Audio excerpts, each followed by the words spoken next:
पिछले साल 1 नवंबर से आग लगने की 910 घटनाएं हुई हैं। जस्टिस PR गवई और संदीप मेहता की पीठ के सामने यह मामला रखा गया था। तो मामले पर अब 8 मई को सुनवाई होगी। धनराज हमारे सहयोगी अधिक जानकारी के लिए इस वक्त हमारे साथ जुड़ रहे हैं। धनराज, लगातार आग लगने की जो घटनाएं हैं उसमें तेजी आई। 910 घटनाएं पिछले 1 साल से 1 नवंबर से हुई हैं और अब सुप्रीम कोर्ट तक ये मामला पहुंच गया है। क्या अपडेट है?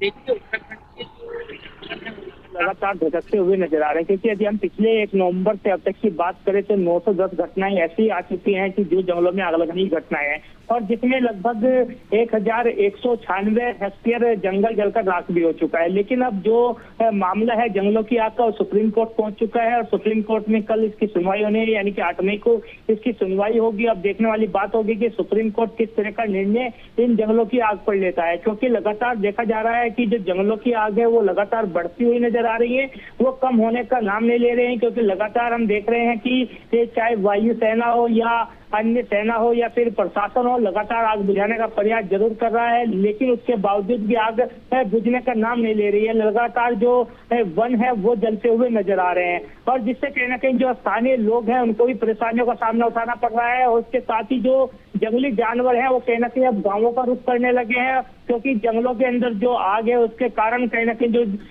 जानवर है उनको पानी नहीं मिल पा रहा है और वो गाँवों की ओर कहीं ना कहीं अपना रुख कर रहे हैं, जिससे कहीं ना कहीं जो गांव वासी हैं या फिर स्थानीय लोग हैं उनमें एक दहशत का माहौल जरूर बना हुआ है। बिल्कुल, बहुत धन्यवाद आपका हमारे साथ जुड़ने के लिए। तमाम जानकारी के लिए बहुत शुक्रिया धनराज।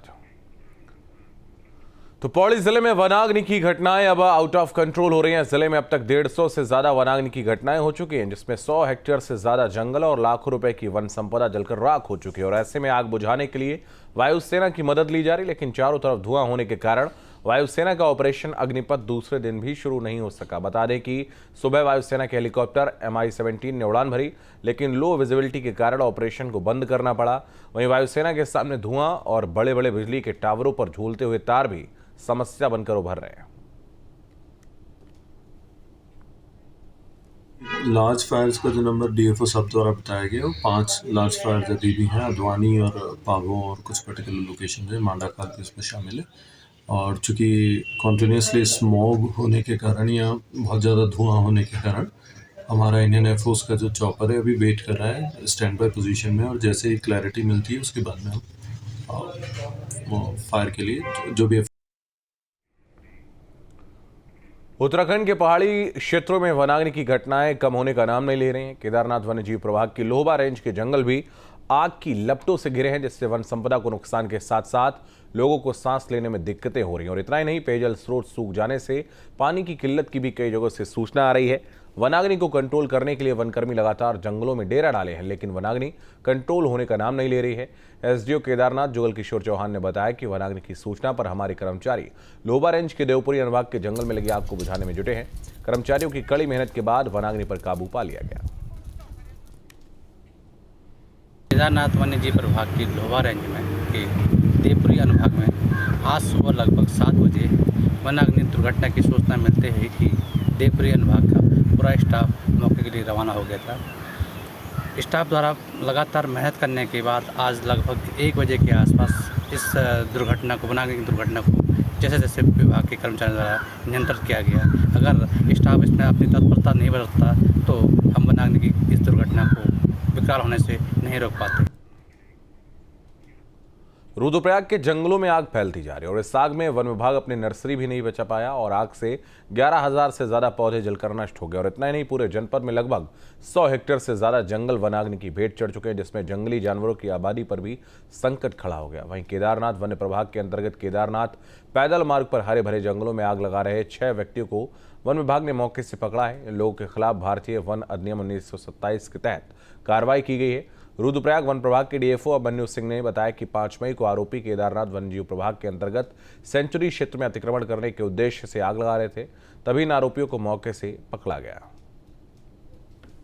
5/5/2024 को केदारनाथ वन्यजीव प्रभाग के उखीमठ रेंज के जो केदारनाथ पैदल मार्ग है उसके समीप 6 अभियुक्तों को गिरफ्तार किया गया था।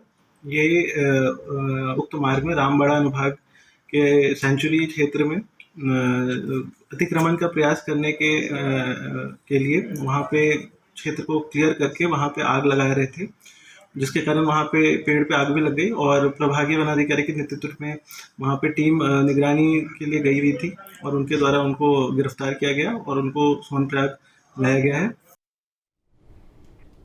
मसूरी के जंगलों में आग लगने की घटनाएं बढ़ती जा रही हैं, जिससे वन संपदा और पशु पक्षियों को भी नुकसान हो रहा है। हालांकि वनाग्नि की घटनाओं पर रोकथाम के लिए तमाम प्रयास किए जा रहे हैं। वन विभाग और पुलिस को भी पूरी तरह से तैयार रहने के लिए कहा गया है, लेकिन कुछ शरारती तत्व वनाग्नि की घटनाओं को अंजाम दे रहे हैं, जिससे जानमाल का खतरा बना है। मसूरी के छावनी परिषद और लाल टिब्बा क्षेत्र के जंगलों में भी भीषण आग लग गई, जिसकी सूचना मिलते ही मसूरी वन विभाग की टीम मौके पर पहुंची और कड़ी मशक्कत के बाद आग पर काबू पाया गया। इस दौरान वन विभाग के कर्मचारियों को खासी परेशानी का सामना करना पड़ा। मौके पर पहुंचे मसूरी वन प्रभाग के डीएफओ अमित कंवर ने भी मोर्चा संभाला और आग पर काबू पाया गया।